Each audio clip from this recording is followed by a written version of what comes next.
The Tale of Peter Rabbit, by Beatrix Potter. Once upon a time there were 4 little rabbits, and their names were Flopsy, Mopsy, Cottontail, and Peter. They lived with their mother in a sandbank, underneath the root of a very big fir tree.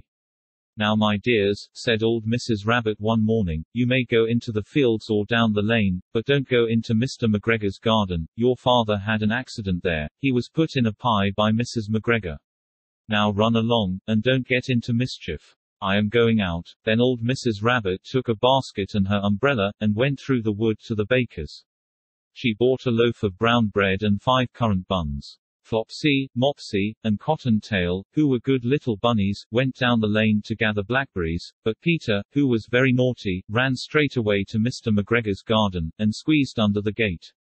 First he ate some lettuces and some French beans, and then he ate some radishes, and then, feeling rather sick, he went to look for some parsley. But round the end of a cucumber frame, whom should he meet but Mr. McGregor?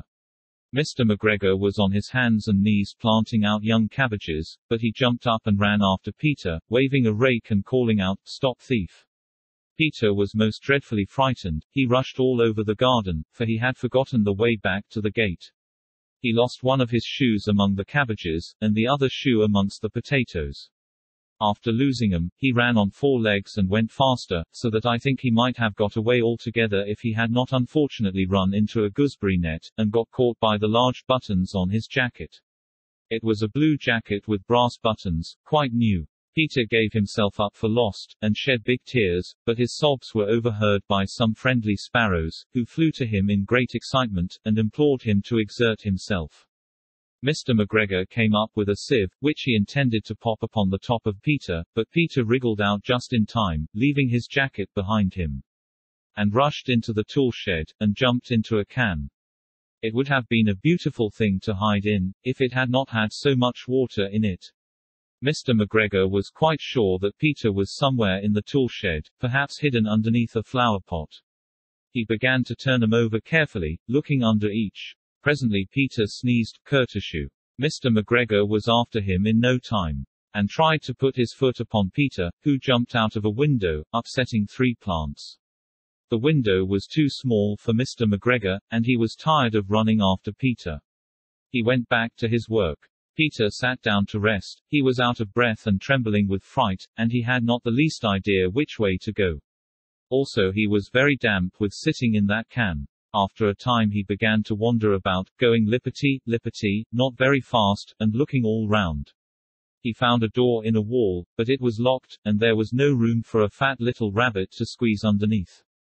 An old mouse was running in and out over the stone doorstep, carrying peas and beans to her family in the wood. Peter asked her the way to the gate, but she had such a large pea in her mouth that she could not answer. She only shook her head at him. Peter began to cry. Then he tried to find his way straight across the garden, but he became more and more puzzled.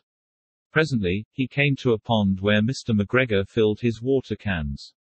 A white cat was staring at some goldfish. She sat very, very still, but now and then the tip of her tail twitched as if it were alive. Peter thought it best to go away without speaking to her. He had heard about cats from his cousin, little Benjamin Bunny.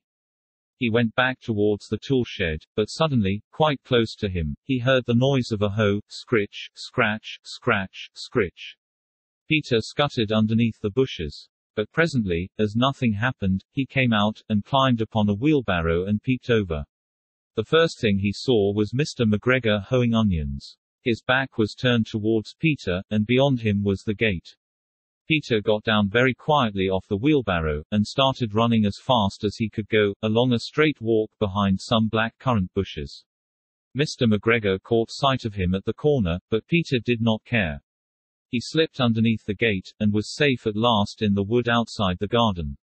Mr. McGregor hung up the little jacket and the shoes for a scarecrow to frighten the blackbirds. Peter never stopped running or looked behind him till he got home to the big fir tree.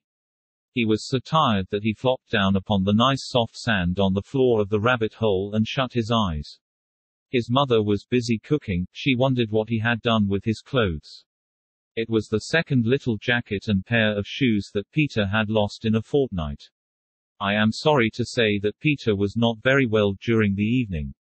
His mother put him to bed, and made some chamomile tea, and she gave a dose of it to Peter.